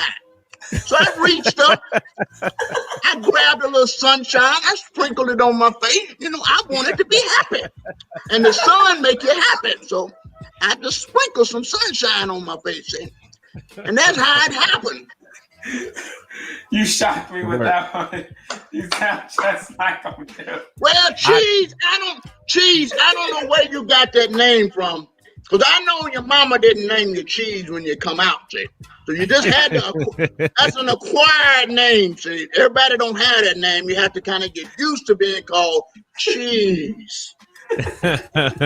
You can't convince me that y'all not related. Y'all somewhere in the bloodline, somewhere y'all share something. So I can't convince otherwise. Yeah, we share something. That was funny. Now the kids know it, and we get along very well. Richard Jr., nice. Mason, Rain Pryor, we're good friends. That's awesome. That's awesome. Tour stories. Can we have an amazing tour story, and then can we have like maybe a time you wanted to quit tour story? A funny tour story, and he would attest to it. We're on the road, 3 buses. Gap Band, well, Charlie and his brothers had a bus. Yarborough and Peoples and Goody had a bus, and then the tour bus with all of the equipment and the other people. We were going down the highway, going from one city to another on a tour bus. Tour bus pull into the truck stop. Everybody goes, this is late in the middle of the night. So everybody gets off the bus. That thing go into the truck stop to get food. So it's a bunch of us, so it's going to take a minute. So we're playing pinball machines, people eating, people washing up, whatever they need to do. And then we get back on the bus and head on to the next city. This one bus stop, we got on the bus and we went on to the next city. But we forgot to take Charlie Wilson with us. How y'all leave Uncle Charlie? Charlie was still in the bus stop playing video games. Wow. And the 3 buses said, and gone. When that boy flew into town the next day, he had to fly in. We were in the next town. Everybody got back on the bus and went back to sleep. Wow. The problem was management didn't have a head count. That's their problem. Yeah. Oh my goodness. They didn't do a Charlie Wilson head count or a head count. So we all sleep. We get to the next city. Oh, snap. And then the phone call started going, where's Charlie? Where's Charlie? He then took a cab to an airport, took a flight in, and was pissed. I would imagine. Me too. So he doing the Ike Turner. 5-0. 5-0. You 5-0. $50 fines on everybody. Wow. Charlie's leveling 5-0 fines. He was pissed. So I talked to him. When I see him, I said, been in any truck stops lately? you know how Mars Day did Prince in Purple Rain. I passed by the door and come back. Seen any truck stops lately? Oh my goodness gracious! I can't believe y'all left Charlie Wilson in it. Yeah. Yep. That was funny. The only one time I almost quit or wanted to quit, I threw up in front of Philip Michael Thomas. Oh wow. We had just got into Atlanta and truck stop we pulled in, had, you know how the green room has our meals for us ready? Well, this was an outdoor concert. So we had food was being cooked on the heating pads from outdoors. I ate my fettuccine and spaghetti or whatever it was I had. And then we did the show. Some kind of way, jumping around under the hot lights did something to that fettuccine. So when I got off the stage, I was sick as a dog. Wow. And Charlie or somebody walked me up to introduce me to Philip Michael Thomas from Miami Vice. Said, "Hi, I'm Philip Michael Thomas." I said, "Hi."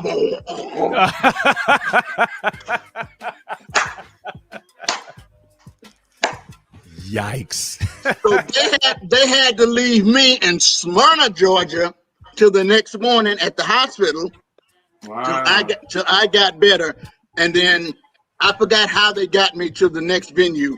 But yeah, wow. I said hi, and then I threw up. What had happened, the pasta had set out all day. And I don't know what pasta does when it when it sets out all day with the cheese and all of that stuff.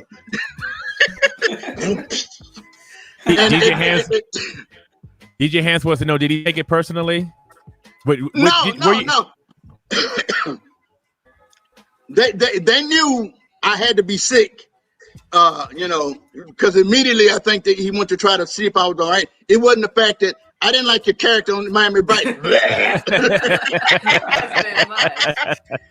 didn't like all them cream colored suits you were wearing. Wow. Yeah, somebody said cheese and buttermilk will mess you up. Yep. Cheese up under the hot light and jumping around. That undoubtedly, I say spoiling, food poisoning. I'd say food poisoning. But I never had it, so I didn't know. All I knew was it was in. And hi, I'm meeting this guy. Well, right now, this got to come out at the same time. So I'm thinking, like, you've never really had like a bad time, because this seems like you wanted to quit because you were embarrassed. Yeah, I was like, no, I've never wanted to stop. Wow. There's been a couple of people I want to kick in the butt, but I've never wanted to stop this dream. Well, I won't even say it was a dream. It was, I like what I'm doing. I love what I'm doing. I'm going to take the ride God is putting me on. I didn't wake up and dream you're going to have a Grammy nominated CD. I didn't dream that. I didn't dream I was going to be on as many different people's albums as that. I've not dreamt that, because God is going to let me have whatever it is he's going to let me have, whether I dream it or not. So I'm not going to waste that time. I'm going to dream about a woman. I ain't going to dream about something. I'm going to dream about something I can get. Right. But I've never dreamt about having something musically. I just, did it so that I can, do what I do. I wonder, because you have reached or living it, that you don't see it as a dream. I wonder if it's, people find it to be a dream because it's, something that they're wanting to grasp, but you've always been in it. So it's just when I hear people say, I dream to be this, I wish to be that, I dream to be that, I had a dream I was this, I don't know how to relate to that, because I never did that. I just like I said, for the album, I just laid on the bed. I didn't dream about writing this song. I just started tapping it, and I just put it together, and then I did it. Wow, that's amazing. And to hear, you didn't discriminate against any music. You were always listening to everything all the time. So when the opportunity came, you saw this documentary, you had someone else's influence, and when it happened, because you were never close to it, it was not hard for you to reach out into that genre or to any other genre that you may have, Yeah, listening to all different kinds of music has helped me. That's awesome. I played reggae with a group from Belize, British Honduras for 7 years. I was immersed into soca. I played with Calypso Rose, the Queen of Soca, the Mighty Sparrow, the Mighty Sparrow. These are the top of Jamaican, Trinidad, Belizean groups. I ended up playing with these people. I ended up playing with them. It's like I loved it. It was percussion, it was music, it was fun. And then looking at the trajectory of how one thing leads to the next thing, leads to the next thing, leads to the next thing. It's beautiful to see that path. And I never ever do a thing about regrets. You know what I'm saying? You live your life, and that's what happened. But if you can get in a time machine and go back to younger Vic, is there anything you would share with younger Vic? Like, younger Vic, you're gonna enjoy your ride, but if you do X, and X, it might be even a better ride. Yeah. Stay on the path. Don't let women. I've never done drugs, drinking, or smoking in my entire career, in my entire life. So I don't have to put that on the mantle to beat. But don't let women, don't let side mental things take you off of what you're doing. Don't let laziness, don't let. It's hard to tell a person, make this your job, because you have to live. But when I graduated high school, I took my hat. My mother said, "What college you going to?" I took my hat and I said, "The stage is going to be my college for the rest of my life. Wow. I'm gonna go to school every day, on every stage, on everybody's stage, and learn something. And I'm gonna have an exam when I do a concert. That's my final exam. Did I pass? Yes, you with the Gap Band. Now, each time I step on the stage, I'm learning. So I will never get out of college. I will never get here's your diploma and go out into the world. Well, I'm out. This is the stage. This is what I wanted. Right. That's not something I dreamt. That's just something that I knew I wanted to do. And a job, I was telling the nurse yesterday, I used to be an anesthesiologist aide in the medical. Oh, she said, "Oh, that's a good money. You could make good money." I said, "Yeah, well, I ended up wanting to be a poor musician." Much more money in that mentally than doing something that I didn't, because I'm walking around there, Vic, I need 2 liters of this, I need 5 liters of that, I need this, that, and the other. I'm running around with the broomstick going, they looking at me like, "Dude, this is not the job for you." I'm like, "You got that right." So I stopped doing hospital and doctor work and just said, it's music. I will do odd jobs in the between to keep myself, but I'm always going to do music. So with Time to Party, and you also sent me a passage, are you going to do another album, or is it just going to be singles? I've been, told young people don't buy CDs, only old people, and they download. So I'm trying to release these as singles, but it could be my second album. Okay. I got 3 tunes in the can for this for the second album. The Passage, Switched, The Passage, and COVID Is Over, Time to Party. That's 3 in the can. On my phone, I have at least 2 or 3 more. I just kind of started writing this Egyptian Indian song, and on my album, on the first album I have funk, jazz, Latin, Middle Eastern, African, and a ballad on that. So I went into all of those directions writing. My philosophy, I did not want to make an album with one music on it. That means out of 10 people, only one person is going to buy it because they love funk. The other 9 people, I don't like that, so they're not going to get nothing. So I put an album out with funk, jazz, Latin, Middle Eastern, African, and a ballad. So now I got 6 people. 6 people want to buy something out of 10. Good idea. Right. Yeah, and I got that from Carlos Santana when he put out Supernatural. He didn't put out just a Latin rock guitar album. He put out Maria Maria. He put out Corazon Espinada. He put out Game of Love. So he did stuff in different. Do you know Tina Turner and that other girl is singing the same song on the same album? Tina Turner is singing Game of Love at the end of the tracks on that. Wow. So between Michelle Branch and Tina Turner are both doing their version of that song. Wow. And Smooth, he went to the direction of Smooth. So he went in when I because that album was like, okay, I like all of this. Let me put out an album, not just of Victor, because somebody said, "Hey, Vic, you put out a CD, I want to hear a whole bunch of percussion on it." Well, that's just you. What about the other 9 people? They don't want to hear me just banging on 10 songs. Let me do some. And I don't know where the mixture came from. I mean, I'm sitting up there tapping funk. Then I'm getting into the Middle Eastern thing on East of Egypt. You know, my song on this album, it's called East of Egypt, but its original title was East of Egypt, West of Compton. That was my Middle Eastern song, East of Egypt, but West of Compton. Nice. So those are, you know, I have Argentina is my salsa song.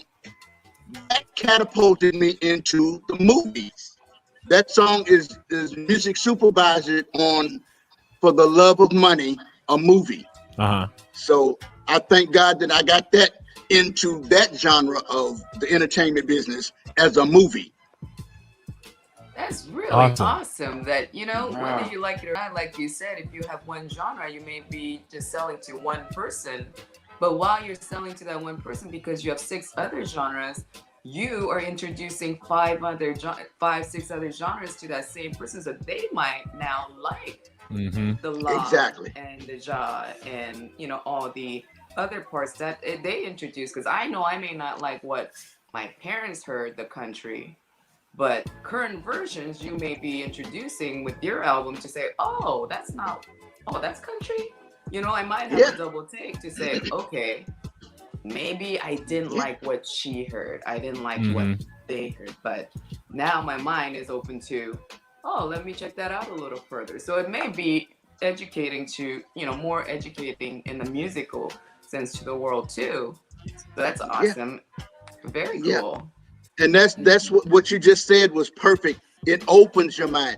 I have a ballad on my song, on my album, and if you like that, fine. But as you're listening to the album, you may hear something else on there that you like.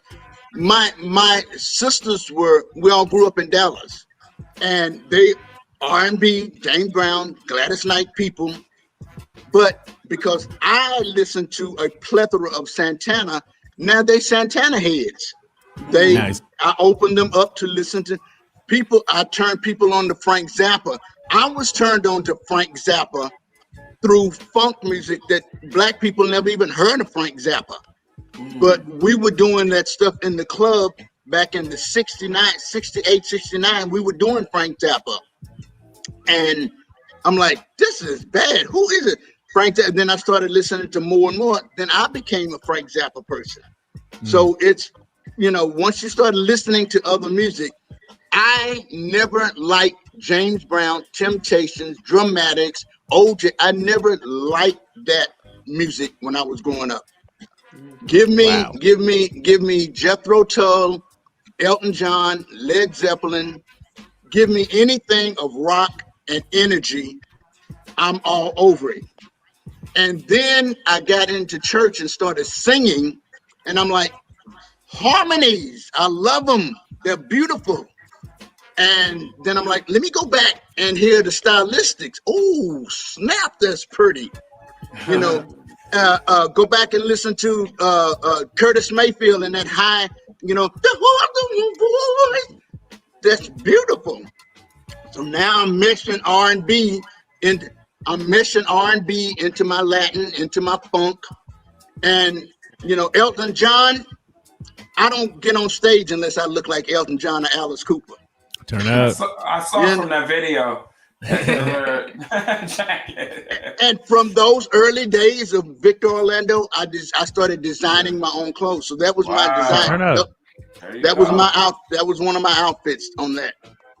But that's what we used to do. We used to design our own stuff to be on the stage. Yeah, man. So this has been a very good trip down.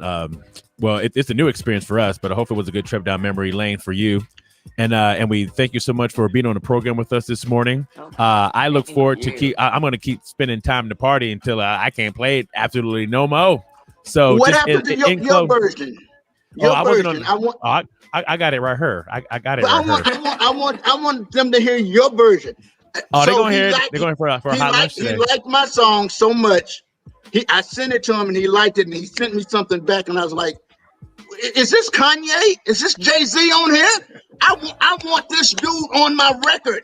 And to this day, he is the new entity of the Funjala team. Turn up. Wow. So DJ MJB's out. Hey, real quick, Vic, before we let you go, you remind me of Steve Harvey too for some reason. Even the way you talk sometimes, I be like, do a joke and laugh at it. I get Richard Pryor, Steve Harvey, Drake's dad. Yeah. Drake's dad, yeah, you do look like Drake's dad. Really, Drake's dad? Yeah, he looks like Drake's dad. And I drove Uber for 4.5 years. People in the backseat of my car. Did you know? Are you Snoop Dogg driving an Uber? Ma'am, everybody with a slick back hair and a ponytail is not Snoop Dogg, okay? Well, you look like Ice-T. Oh, Lord, now I'm Ice-T. Yikes. Who else y'all want me to be?